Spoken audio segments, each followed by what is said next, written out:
বাড়িতে সঠিকভাবে তুলসী গাছ রেখেছেন তো? বাড়িতে ভুল নিয়মে তুলসী গাছ রাখলে অমঙ্গল ঘটতে পারে। বিষ্ণুর প্রিয় গাছ রাখার নিয়মগুলি জানা আছে তো? না জানা থাকলে আজই জেনে নিন। তুলসী গাছ একটি অত্যন্ত পবিত্র গাছ। হিন্দু ধর্মে এই গাছের মাহাত্ম্য বিশেষ। কথিত আছে, যে বাড়িতে তুলসী গাছ যত্নে থাকে সেই বাড়িতে সর্বদা নারায়ণের কৃপা বজায় থাকে। তুলসী পাতা ছাড়া শ্রী বিষ্ণুর পুজো অসম্পূর্ণ।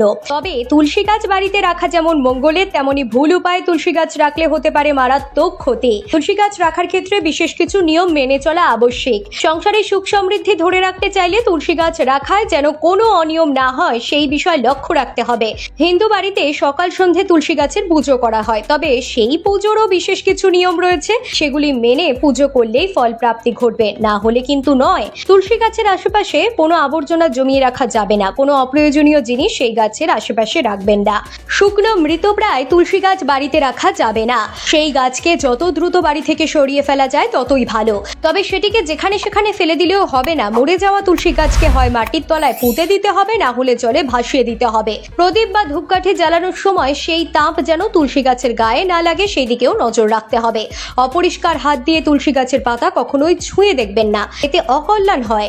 সন্ধ্যের পর তুলসী পাতা তুলতে নেই। যদি রাতে প্রয়োজন হয় তাহলে সকালেই তুলে রাখা উচিত। একাদশী, দ্বাদশী এবং পূর্ণিমা তিথিতেও কোনো মতেই তুলসী পাতা ছিঁড়তে নেই। প্রতিদিন সকাল সন্ধ্যেবেলা তুলসী গাছে জল দিতে হবে।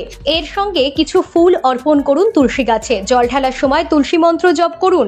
তারপর হাত জোড় করে মনের ইচ্ছে জানাতে হবে। সকাল ও সন্ধ্যেবেলা জল ঢালার পর ঘিয়ের প্রদীপ জ্বালাতে পারলে খুব ভালো হয়। যদি আপনার বাড়িতে থাকা তুলসী গাছের পাতা আচমকা কালো হয়ে যেতে থাকে তাহলে খুব সাবধান। এর অর্থ কারোর অশুভ নজর পড়েছে আপনার বাড়িতে। তুলসী গাছের পাতা কালো হয়ে গেলে বুঝতে হবে সংসারে বিপদ আসন্ন। তুলসী গাছ যত সতেজ ও সবুজ থাকবে তত শুভ শক্তির বিকিরণ ঘটবে। তুলসী গাছের পাতা যদি শুকিয়ে যায় তাহলে বুঝবেন সংসারে নেগেটিভ এনার্জি প্রবাহিত হবে। বাড়িতে অন্যায় ও অধর্মের প্রবেশ ঘটলে তুলসী গাছের পাতা শুকিয়ে যেতে পারে। এর ফলে সংসার ছারখার হয়ে যেতে পারে। যদি দেখেন তুলসী গাছের টবে পিঁপড়ের শাড়ি ঘুরে বেড়াচ্ছে, এর অর্থ সংসারে আর্থিক অনটন আসতে চলেছে, বড় আর্থিক ক্ষতি হতে পারে বা বাড়ির কোনো সদস্যরা সমস্যায় পড়তে পারেন। তুলসী গাছের টবে শাড়ি দিয়ে পিঁপড়ে ঘোরা একেবারেই ভালো নয়। যদিও উপরিউক্ত সকল তথ্যই বাস্তু ও জ্যোতিষশাস্ত্রের উপর ভিত্তি করে বলা হয়েছে, এগুলি আপনাকে কোনোভাবেই বিশ্বাস করতে বা মানতে বাধ্য করে না আমাদের channel. Bureau report, lifestyle Bangla.